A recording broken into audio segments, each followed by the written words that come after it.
Right. Michael Rosenbaum, come on down. That's it.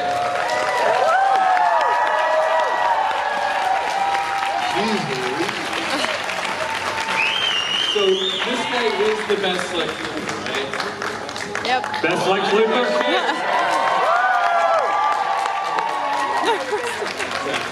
Say who's really important here.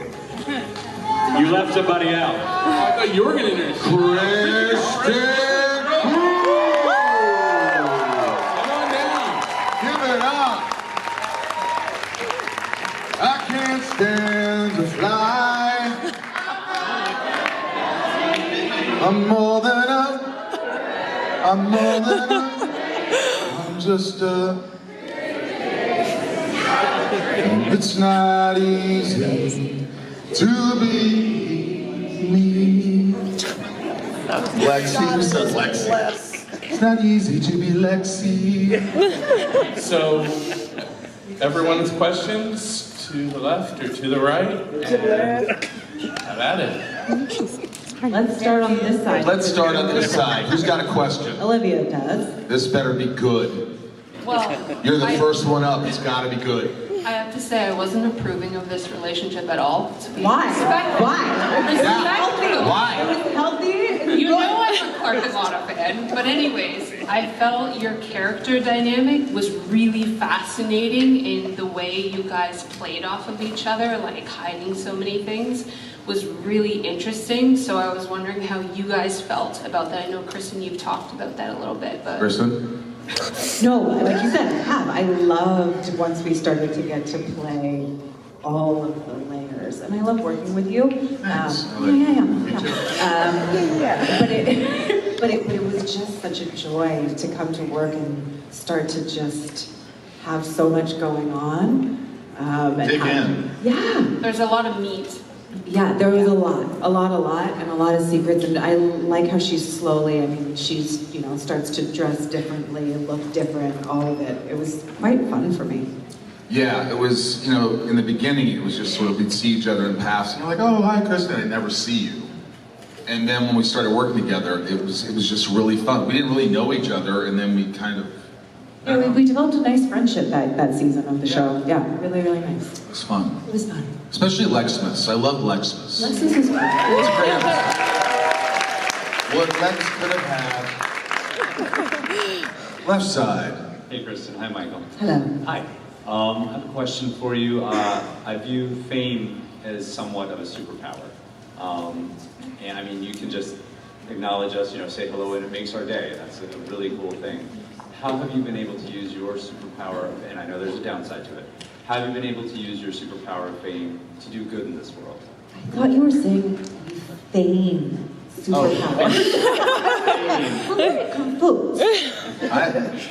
I think it's, for me, it's like when I do charitable work. Yeah. I think that can really help the charities to raise money for an important cause. And so that kind of fame, when you're able to do that, it's really fulfilling. You also get free shit. Very important. We really need that. Yeah, of course they give people who don't need, they give us things, so. But I think there are other elements to it as well. It's a side effect, obviously, of a profession that doesn't always happen, and it's a weird thing when it does. I don't know. I think nowadays people are more prepared for this idea of fame, which we weren't. Social media didn't exist. I had no idea what was going on. However, I do think there's other stuff too, where on a selfish level, if you have projects that you're trying to create or stories you want to tell, there's a way to do that. With you, with podcasting, there's also a funny, and I talk about this a lot, and I can't quite quantify it, and I'm trying to understand it, but there's this weird relationship between us and you guys that I find really special. I can't quite. It's a connection.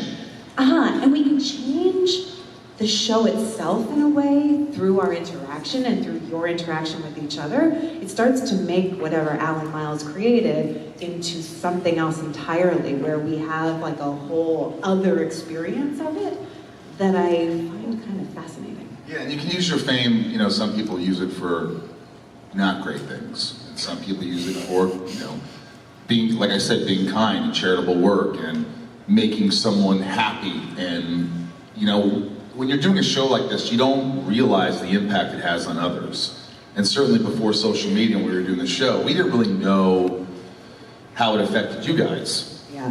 And it wasn't until we came to the conventions that we realized, you know, somebody was like, hey, I was stationed in Iraq and we used to watch Smallville and it got us through it. And I'm like, what? And it starts to make you realize that you did something inadvertently by being on a show, you know, or connection with someone and their father, that this is what we had. You know, I watched every Tuesday night, I watched Smallville with my dad.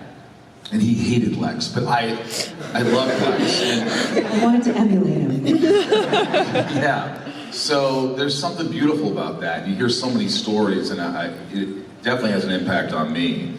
And you have made me a better person, for sure. So, yeah. It's true, yeah. Thanks for doing it. Thank you. I have a question for each of you. So for Kristin, if someone had to be cast to play Michael in a biopic, who do you think would nail his personality? And then flipped, Michael, if someone had to be cast as Kristin, who do you think would nail her? I do think that it is the guy from The Bear. I think he's kind of cute. I think he's charming. He's a good That's actor. the most important part of this. Yeah. Is I it think an okay choice for you? I think that's a compliment. It is? Yeah. Okay, good. Yeah, I don't know why you laughed. I was hoping for Ryan Gosling. I mean, he's so good he could pull it off. Yeah. Kristin. That's tough. It is. It's so unique.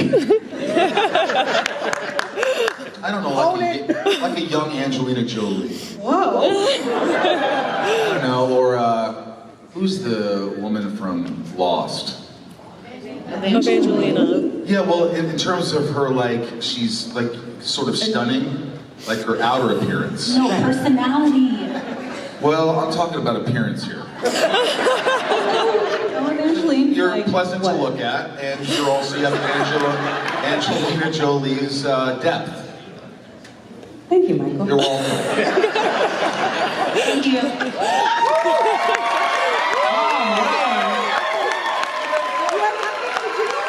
how are you? Oh, look. You would play Thomas. We're just hanging out late I was on. going to the table. I was wondering if you guys weren't at your table, so I didn't Well, there's find nobody you. in line, so we decided to come here. Yeah, We're doing thank you for checking out. Okay, good. Yeah, See you later. Yeah, if you can get me a bag of Doritos, that'd be great. Any questions? Tom, if you could pick one actor to play Kristin. Impossible. That's the answer I should have known.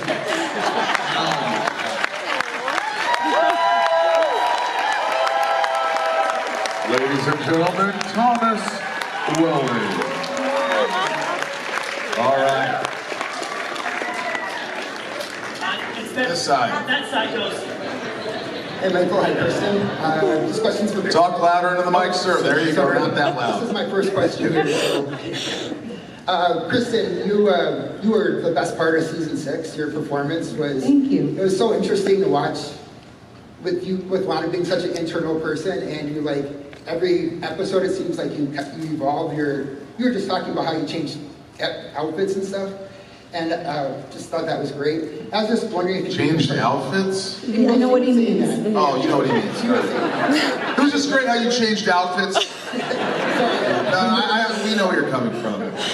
But I was wondering if you could contrast what it was like in season 6 versus like some of the earlier seasons where maybe it wasn't quite so, you didn't evolve. So much.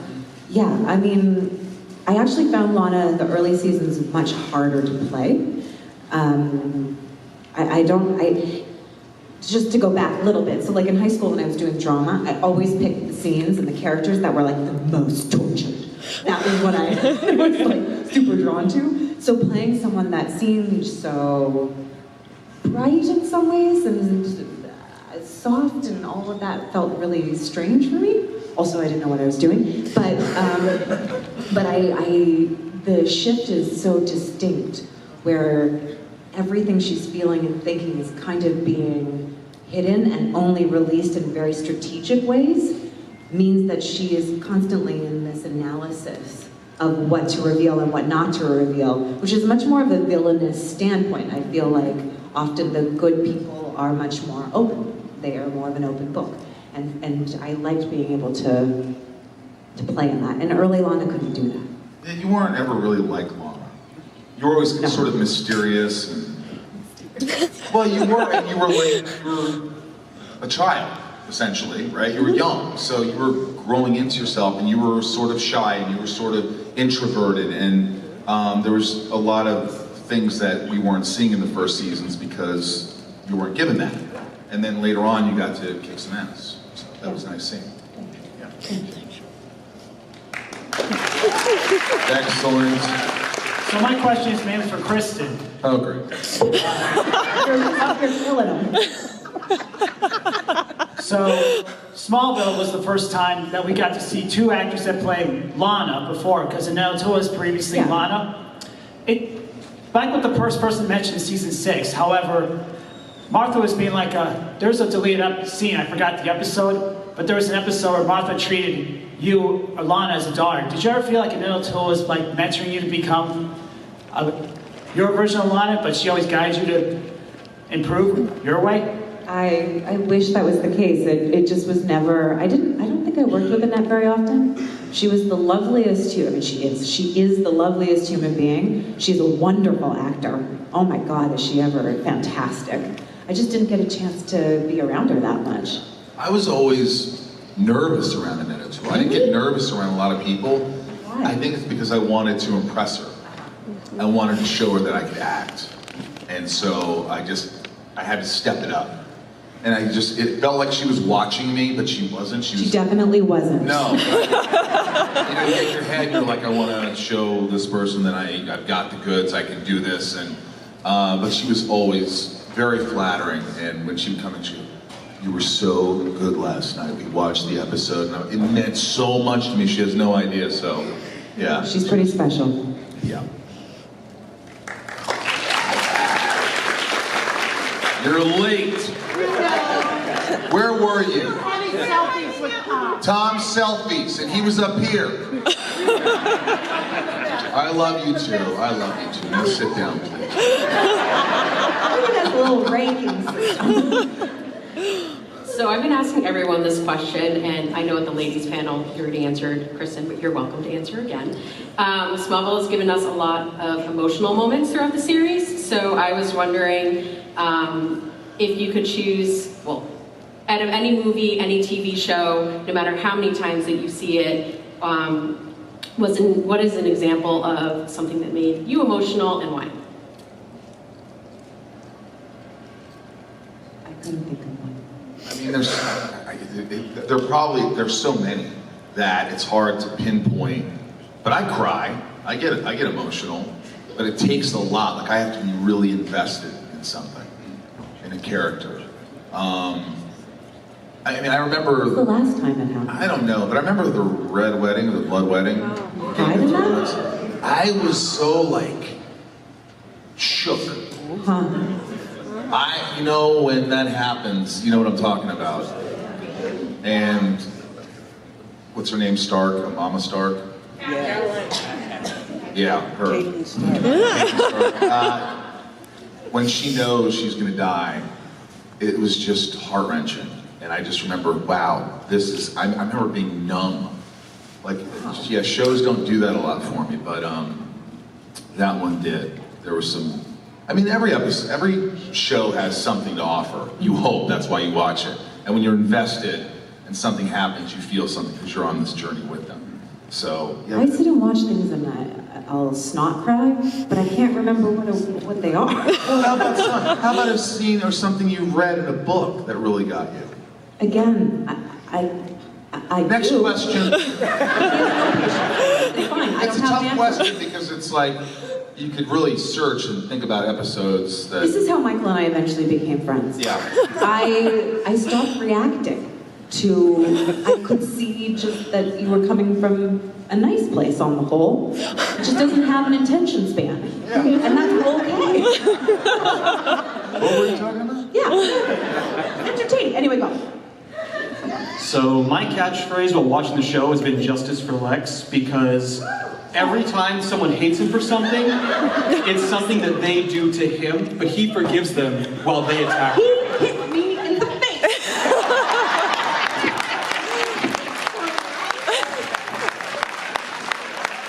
But they cut the part where she smacks me first. That was the one thing you can't be forgiven for. No, I think you're right. A baby. A pretend baby. I think my father did that. I just can't imagine Lex doing that. I was horrified when that happened. I was like, he didn't want to. And this was just like a couple of months ago. When you realize what happened. But earlier on, if you're talking before those moments, in the first 5, 6 seasons or whatever, there were a lot that, you're like, well, they've been lying to him, they've been deceiving him, they've been, look at Jonathan Kent, what a dick. He never gave me a chance. I agree with that. And my father, he tortured me, I threw him out of a window. You blame him for that? So my question with all that is, how much of it was, obviously the characters influenced each other, how much came from the writers and how much did you get to put in your own thoughts and feelings into your character to make that development happen based on what everyone was interacting around you? For me, I always, in the beginning, I would email them or call them and say, hey, it seems like he's pretty, dark here. We know you're going to play it more ambiguously. We know you're going to not play to that. I always fought that. And I wanted it to be, he's more stoic, he's more, you don't know what he's thinking. And so I just tried to push that through all the seasons as much as I could until, he lost his shit a little bit. Do you think that if Lex had the positive reinforcement and different sort of, even if he had some support from Jonathan and maybe Clark was more honest with him, yada yada, do you think that he had a chance of? Like nature nurture kind of thing? Yeah, I mean, yes. Yeah, yes, I think your upbringing. Yes, but I mean, do you feel like there were choice points? If something had happened differently, do you see him having a different outcome? Yeah, I think if you're given love and patience and direction and someone shows you they believe in you, all these things growing up in your developmental stages, it has a huge impact, a major impact in your life as a child. So love your kids, try to be patient, try to teach them. If they can't get something that you think they should get, just keep taking your time and don't get upset with them. I think that is so important to who they become. So I think if I had that, Lex had that, if I had that too, I think things would be different. Yeah, because he's not a sociopath. No. Hi, so this question is for both of you. It's coming from somebody who's pretty new to the show. Have you seen the whole series? Not quite yet. We're still rewatching. What season are you on? 7. You're in 7. Almost done. 7. Yeah, it goes downhill after 7.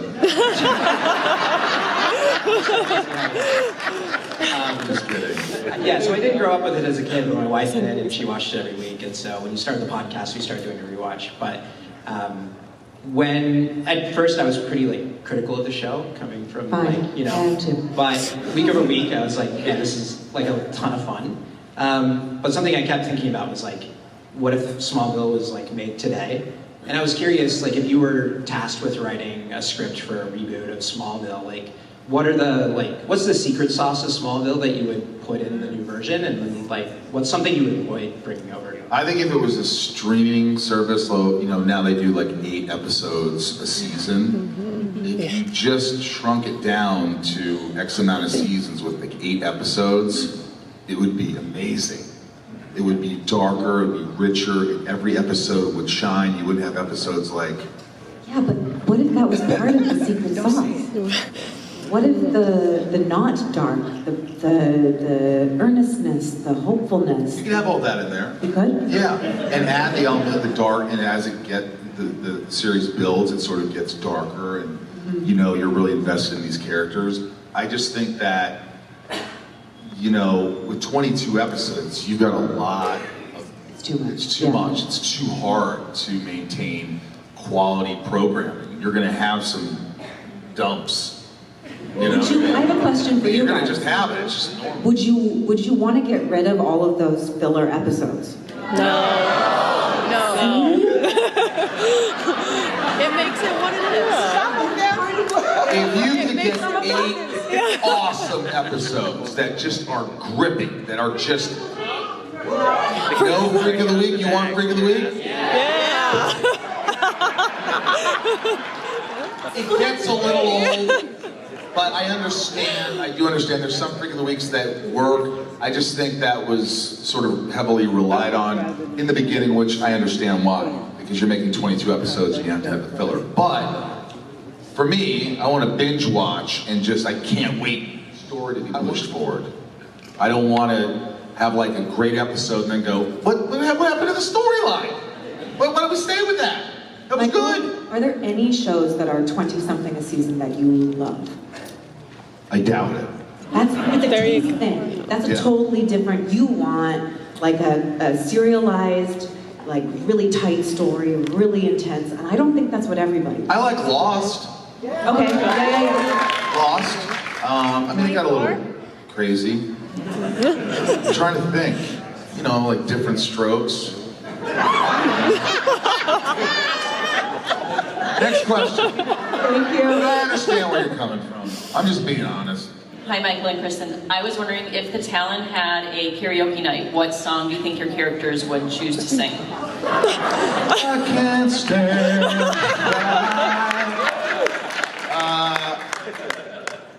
probably moving forward, using all my breath. Making love to you was never second best.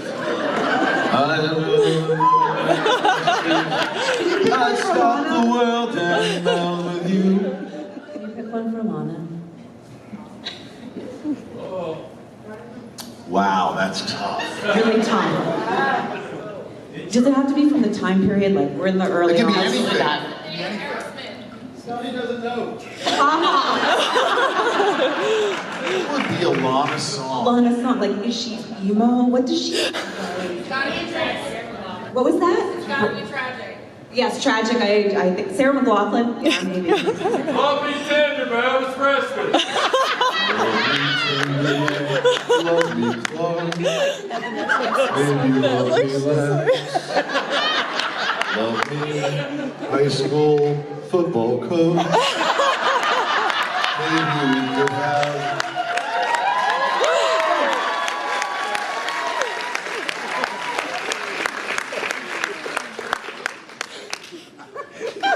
Okay. Oh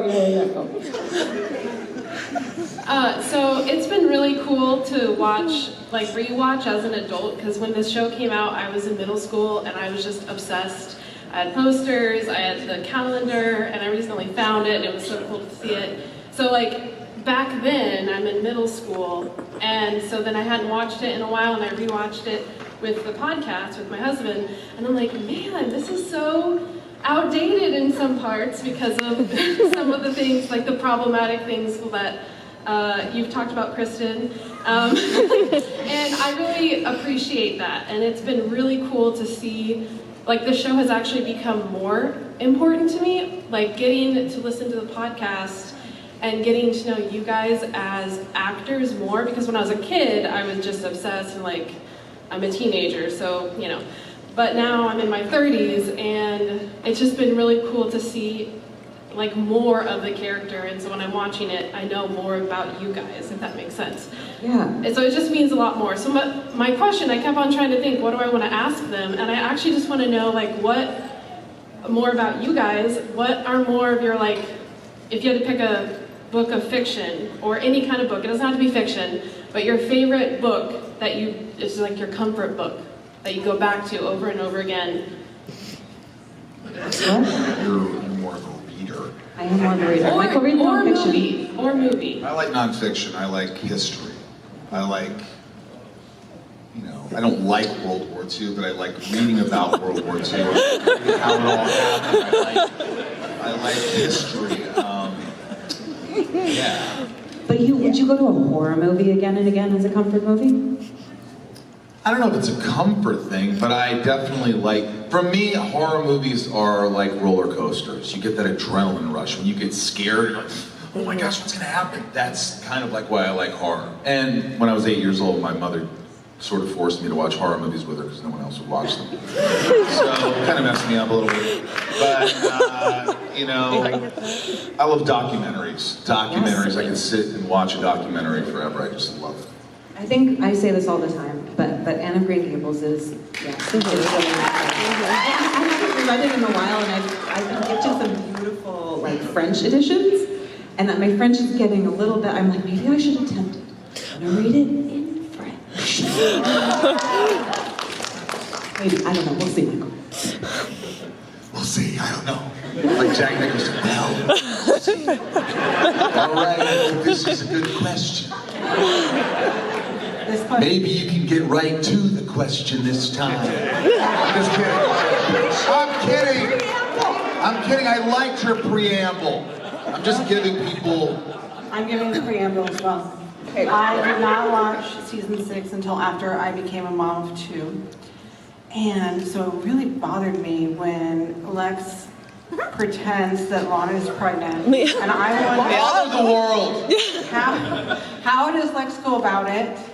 And why is it also probably taking place in Lex's secret Clark room? I don't know. I don't know why Lex, it doesn't even make sense why I thought about it. I'm like, why would Lex do this? It's not, he wouldn't do that. Like, doesn't he have more confidence in himself? Is he doing it because he doesn't want her to leave him? It just doesn't make sense to me. I still don't know the reason. Well, how does he do it though? I don't know. I mean, when you saw, he hires a doctor. He says, here's $1 million, shut your mouth. She's pregnant, this is the way we're gonna go with it. It's not right. I still can't wrap my head around it. I wish that would never have happened. But thank you for bringing that up. Yeah, so you guys left the show around the same time. I mean, for 7, 8 years you had this... All right, first of all, hang on. When you say left the show, it sounds like we left it. You know? You left it. You left the show. Correction. You did not leave the show. You reached your time. Our contracts had expired. And your character arcs were wrapped up. Okay, there you go. It was the time. And for all of that time, that purpose, 7, 8 years, waking up, going to work, 12, 16 hours, scripts, what did you learn about yourselves? Your purpose was finished, and now you have this new level of fame. What did you learn about yourselves as humans, just kind of taking on this new chapter of life for the first time at this scale? When you're on a show 10 months a year, and for all those years, that's your world, that's your life, that's your family, that's everything. So for me, I just felt like I had done everything I could do. I think the character had gone as far as the character could. And for me, I just wanted to kind of explore myself, sort of do some comedy, start writing, creating, living. It was a great part of my life, but for me it was, because that's a long time. It was a long time. It was refreshing. It was nice that I had accomplished something, that I felt like I did the best I could. I was challenged, and that was a great chapter of my life, and now it's time for the next chapter. And I think every few years you kind of think like that. All right, now what? Before you're at a certain age where you're like, all right, well, I guess I'm just gonna sit in the sun all day. But people even get bored with that. They're like, you have to have something, you have to do something, even my grandfather was like, I'm gonna play tennis, I'm gonna golf, I'm gonna read, whatever you can do so your mind keeps going, your body. If you're sedentary and you just sit there and you don't do anything, you're destroying your body, your mind, everything. So you have to keep busy. So that was important to me, to keep busy. Yeah, it's a really tough question to answer because I was there from 19 to my mid-20s. and all of us who have reached that point, there's some of you who haven't yet, it's a big learning time in your life. And I guess the first thing that came to mind, especially as Michael was talking, is I learned that I could face adversity. Part of what this job is just failing and flailing, and we had to fail. I mean, I don't know if you had to fail, but I felt like I was failing in front of a lot of people. Okay. And there's a certain knowledge, self-knowledge that comes from that, that I, like, and a certain amount of strength I feel like I can withstand at least a certain amount of pressure when it comes to just messing up in my life. They know that's your greatest superpower, right? Not being able to be embarrassed and do things. That's, yeah. Thank you, guys. Thank you. You know, I think what's important is the older you get, you always hear about this later, you read like, oh, you know, people's regrets, and it's worrying too much about what other people think. And it's easier said than done. Especially now. Yeah, but if you could slowly stop that and just worry about you, because especially on social media now, you do something stupid, it's like, oh, look at that, next. You mean nothing to people. Most people, they don't care about you. So do what you want to do. I mean, don't be Lex Luthor, but We live in community. Do what you want to do within the context of our community. If you want to do something, do it. Because one day you're going to get to the age and go, why didn't I do that? I was scared. Why? Because of what people might think. What if I fail? You never know. And if you fail, people fail every day. We all fail. We're all human. We're all flawed. This is a lot what I talk about on my podcast, Inside of You, like Rosenbaum. So listen. And a lot of actors come on and we talk about that, and you know, it's facing adversity, like she talked about, and how you deal with that. And the older you get, hopefully you'll learn to deal with it more. And you're like, hopefully, yeah. Yeah, you just got to keep working on it. So, yeah. Thank you. Hi, Michael and Kristin. Thank you both for being here. I recently just watched Smallville. I finished it last week with my wife for the. Oh my God, so many newbies. Yeah, thank you. You both gave great performances. I really liked how the show uses horror elements quite often, and I'm a horror fan. And Michael, I just heard that you're one as well. So everyone frequently talks about the famous ones like Shining, Psycho, Jaws, Exorcist, but there are good ones like, in my opinion, Eyes Without a Face, Ginger Snaps, and...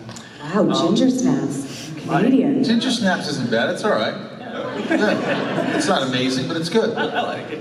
So my question to you, Michael, and I guess Kristin as well, is are there any underrated or obscure horror movies that you like? The original, all right, so there's a movie called Speak No Evil, but not the new one that came out. A year and a half before that, there was another one, and it was from Denmark, and it's subtitled.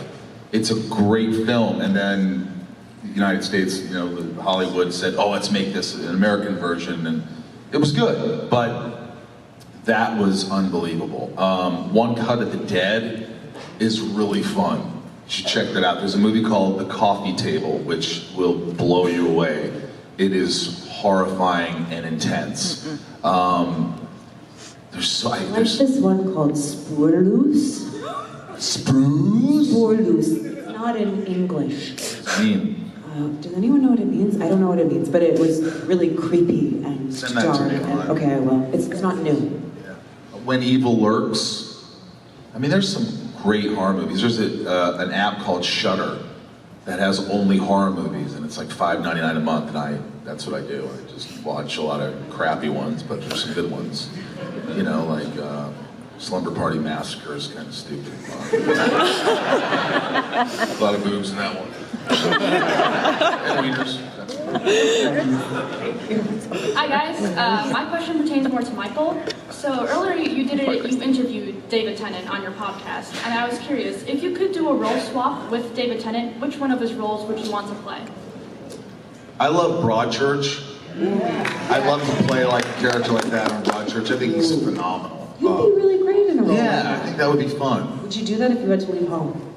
Yeah, if it was like a sort of a If it was like an 8 episode season, you know, not 22, as we discussed prior. Yeah, that. But yeah, and I think being Doctor Who for an episode would be pretty dope. Yeah. Thank you. All right, so me and my little one here, we're on season 7 watching this. It's her first time. She's adorable, by the way. Yeah. I mean, she cussed for her first time last night. But, Michael, you know all about that. I'm sorry, but you shouldn't have said it. I couldn't help. No. It was good. It was cathartic. It was good for her. So our kind of question was, if you guys could go back and create like an episode in season 7, and especially this is for like Kristin. Well, I think Michael, this would be good for you too. Like where you guys, Clark and Lana, sit down and they talk about all the crazy stuff that's happened. You know, like the tornado, or like Michael almost killing Lana because, you know, the bus thing in Reckoning. How would you guys go about playing that? How would you write it? And would it be like funny? Would it be like, I think it'd be like the pregnancy thing I had nothing to do with. It would just be a process of life. You've got to believe me, it was my father, he set it up. You know, I always loved you. When I smacked you, my father, he was torturing me and he switched my mind. It was like a mind reversal, and it wasn't me doing it. I don't know what I would say to her, actually. I have no idea. I'd be like, kill me now, please. I don't know how to answer that one. The only episode I remember from that season is the one that we just talked about. I don't know what happens. I would give her the Gary Oldman from Dracula. I love you too much. I have crossed oceans of time to find you. He's so proud of himself. You did say the F-bomb, that was pretty funny. Hi. Hey guys. So for me, Lex has always been the most fascinating character of Smallville. Sorry, Kristin. That's fine. Listen, bad guys are fascinating. Well, his journey in the grey into darkness is what was fascinating. So really my question for Michael was, any influences from prior iterations of Lex? People talk about the Gene Hackmans, the people like Kevin Spacey's, but did you reach out to Lois and Clark, anyone, just to research into the role for your role? The short answer is no. I didn't challenge any, or I didn't think about emulating or trying to be someone or referencing. For me, it was play this guy as believable and grounded and ambiguous as possible. Just believe everything you say, make him as human as possible. Don't twirl the mustache, not that he has one. Don't try to feed into it. Just be. Listen to what the other actor's saying, react. You can have your agenda, you can have your ulterior motives, just play it real. That was always what that's what I thought. Brilliant. Well, I can definitely say you killed it. Thank you. Thank you very much. Thank you very much. All right, we have the next question. All right. First of all, shameless plug, Talkville. If you're not on the Patreon, join the Patreon, become a top tier Patreon. We'll get your name shouted out like some of us do at the end of the show. Awesome. So I know you guys rewatch it. Obviously, Kristin was recently on there as a guest appearance. What is it like rewatching the podcast, knowing that you have the fans behind you and that we actually enjoy it? And I know the women touched up on it yesterday. They talked about they don't like to rewatch their stuff, but obviously the fans love it. And knowing that fact, does that make it any easier? Also, one more thing. I know Kristin said it on the last episode. We really hope to come back for season 8. We were all cheering for her when she said that. So, but yeah, what is it like rewatching it, knowing that we all love it, even if you are critical of yourselves? You know, I honestly always try to watch it. I want to love it. I want to enjoy it. I sit back. I'm a fan. So, when I criticize things and this and that, that's just me because, I'm going to tell it how it is. I'm not going to be like Tom. It's great. It's great. Just throw Tom under the bus? Yes, he's not here. No, but he's more gentle, and for me, I just, like I said, I wanna love it, and I love that everyone else loves it, so there is a lot of love coming from me. So that's how I approach every episode. But when there's some episodes I'm like, how do you just smile? Like Spell? Maybe. Listen. There's some weird ones, you know? It was weird, but it was silly. It was silly. Sometimes you need silly. How many people love Thirst? Great. No, yeah. All right, great. You know, see, there's something for everyone. I was told the other day that was supposed to be Chloe. That would have been different. Very different. Watching myself is from Smallville is sometimes painful, but I don't mind it. I feel like I'm immune to the cringe of it all, ish. Yeah, I still I don't love watching myself, so sometimes I'll be like, oh my god, my face is so fat. You can judge you. How did my face get so fat? Probably just poopy. No, I was puffy because one year I remember because I had surgery and I had to take pain pills. So it made I was like, I know exactly when that scene was. You were also in that, we had that chair for you because you had that surgery that would just tip back like this. Remember that? Yeah, I remember. So, yes, but thank you for your question. Thank you. Hi. This question's for both of you. When you discovered that or learned that Lex and Lana were gonna end up getting together in the show, what was your reaction? Did you think it was like a good, bad? I was like, yeah! Woo! Finally! Listen, I saw it from almost the start. Lex and Lana, maybe I'm crazy, but I saw it in the scenes from early on. Yeah, you did too. Yeah, it started and I was like, ooh, there's something interesting and weird going on here. And it's definitely like a little bit sexy. And it just built slowly through the seasons. And it's almost like he was... Yeah. No, he wasn't grooming you. In fact, no, he did it for Clark. Okay, that's another way. I honestly never thought that. I thought she was too young. That would never happen. I didn't think that as an actor, as a You weren't writing the television program. Right, but even those moments. What about when you cleaned the dirt off of her face? Yeah, shit on your face. Don't you want that friend who says you got something in your teeth? You don't want that friend who's like, she's a little young. I'm not gonna say it. Anyway, it was dark and twisty. It was interesting. Didn't see it coming. Next question. So you obviously had a lot of scenes together. I was wondering. Sex scenes? No, I didn't. She said scenes. Oh, you had a lot of sex scenes together? I don't remember a lot of sex scenes. I thought you said that. You just stuttered briefly on the S. Oh, sorry. I was wondering if there was a scene that you remember that you had the most fun filming together. Well, it was a sex scene. No, for me it's Lexmas. Yes, that whole story was awesome. It was like, we loved each other, it was unconditional love. She loved me for me, I loved her for her. We were just trying to raise a kid and be normal, and that was beautiful. Yeah, it was really, really fun doing that. And Lana was so, light. Yeah. Just Lex light was and light. breezy. It was so fun. We never got to do that. Yeah, it was like a Febreze commercial. Light Febreze. Thank you. Thank you. Sorry about misunderstanding. Sorry, I disassociated. Shout out to all the Patreons.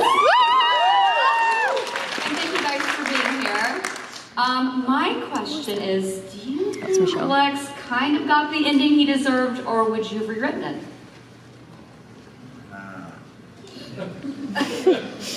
Look, I love that I killed my father. I love that I killed my sister.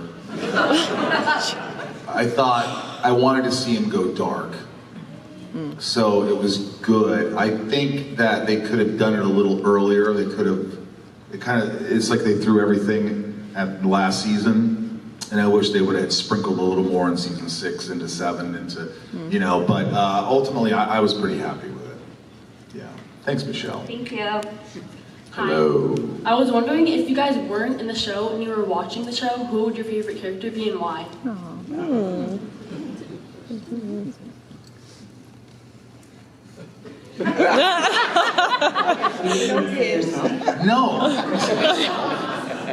I mean, Lex is one of the most, so is Lionel. They're both really interesting characters. Yeah, I mean, it's okay to say it, but I'm not going to be like, well, I want to be Lana. You should not ask if you want to be them. Right. No, I don't know. That's a tough question. That's a tough question. I don't know the answer to that question. I mean, yeah, Lionel could be a cool character. Maybe like in a few years I could play a Lionel. Martha Kent is like probably the most healthy, lovely character. Yeah. Zod. Wait, was I Zod? Yeah. Well, who's the other guy? Zod. The James Marsters. Brainiac. Brainiac would be cool, right? I can do that. Leanne, what's your question? Okay, no one has one. So, quick shout out, again, like Michelle, to patrons to Top Bill inside of you. You are a mensch, Michael, thank you. I've been through hell and back, and you've really helped me. Thank you. You're welcome. Now for the question.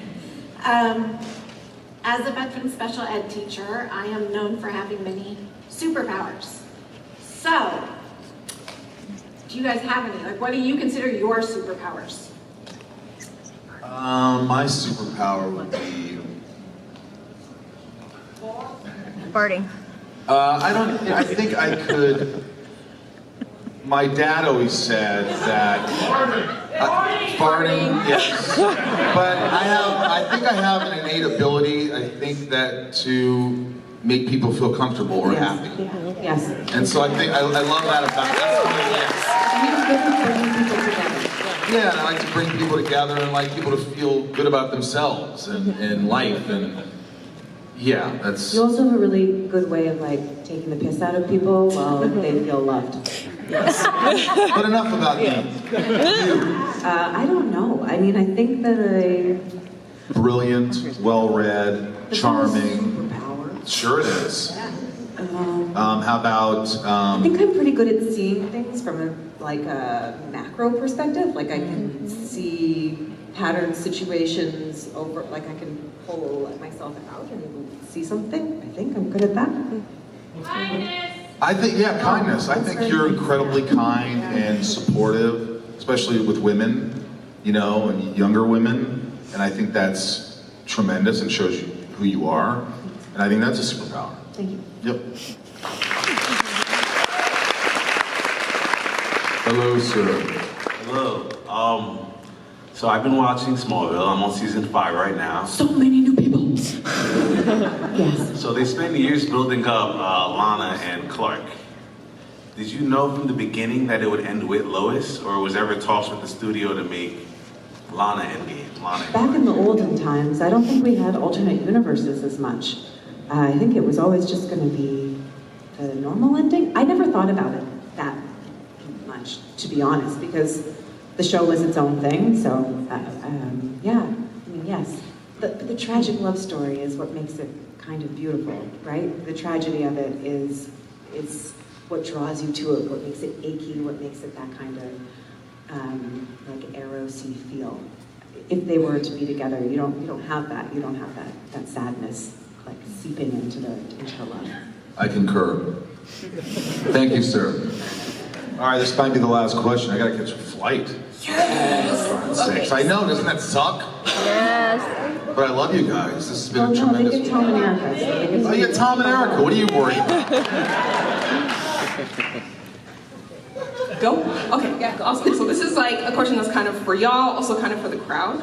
I started watching Smallville when I was about 8. And at that time, I was also watching a lot of DC Animated Universe. So it's just like, Lex Luthor is bad, period. Superman is good, period. Okay, so as I've gotten older, watching it again and again and again, what do y'all think about... Okay, so the gist of it is this. I think Lex went evil because of Clark and Jonathan. Gaslighting him and gaslighting him and gaslighting him. Like, I know there's something going on here, and I see it, I'm living it. And Lana too. And Lana too. Thank you for including me. No, that's why I said it was for y'all and the crowd. And wanting to know, like, y'all's opinions on those things. Like, did y'all see that from the beginning? Is that something you grew to see? Is that something that you can agree with? Because, especially that episode we're talking about with the Christmas, where you see Lex and Lana as happy people, like kind of back when you first met them, because Lana was just happy-go-lucky, kind of chilling. I mean, of course, the parent trauma, but outside of that, you can overcome that. She was a light person, and it seemed like Lex wanted to be a good person, even though he had Lionel as a dad that was not so great. And I feel like over time, the gaslighting of there's nothing special, I just showed up here, no idea, kind of thing, pushed them to the dark side. 100%. Yeah, I think that the interesting thing about Smallville, for me, to play the roles, it wasn't just the journey of Clark becoming Superman and a hero, it was also the journey of Lex becoming who he inevitably becomes. And he wanted to be a good person, he wanted to do the right thing. You saw how much adversity he faced, and like you said, the gaslighting and all this, and there was just a threshold to how much he could take before he finally just gave up on humanity. And I thought that was really interesting and tragic. Yes, it is a tragedy. There's a part of that, though, that, I mean, we're not going to talk about this right now, but it makes me think about, like, what is the cost of protecting what seems like goodness? And is that, like, are there ramifications to these choices, thinking that you're making it for the greater good, that Clark's protection is more important than anybody else, and what are the effects of that on all of these people? And then in the end, does that make him the most moral person in the world, even though it wasn't a conscious decision? I don't know, there's fun stuff in there. But I will say this, regardless of what Lex decides to do, we all have a choice. Oh, 100%. We all have a choice. He didn't make the right choice, ultimately. I mean, Lana didn't go around murdering everybody. She had some, missteps, but in the end... Yeah, you did kill someone, though. Who did I kill? Remember in your room, the woman? The woman? Mrs. Teague, I think you killed her. I killed Mrs. Teague. But that was wasn't that a possession thing? Yeah. All right. Possession is 9/10 of the law. Michael's got to catch a flight, but I brought a friend who has one more question. Who's coming? Ladies and gentlemen, Eric Johnson. I love you guys. Thank you so much for an awesome weekend. This has been amazing, and I hope to see you next year. We're going to make it even bigger and better. And come on the cruise, and make sure you listen to the podcast, for God's sake. I love you all. Thank you.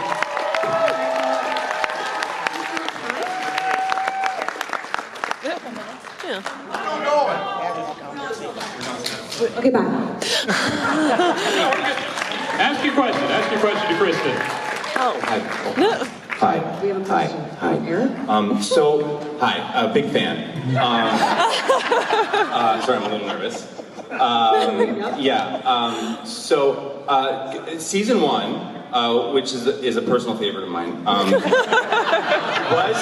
was there a moment in season 1 where you're like, when you thought that the show would be popular, and could you ever imagine having one of your co-stars be on stage with you 25 years ago asking you a question about it? I'll wait for your answer. Okay, no, I didn't know, but it's so nice. It's nice to be here being asked questions by my very weird co-stars. I heard they were very weird. Yeah, very weird, and it got weirder over the years.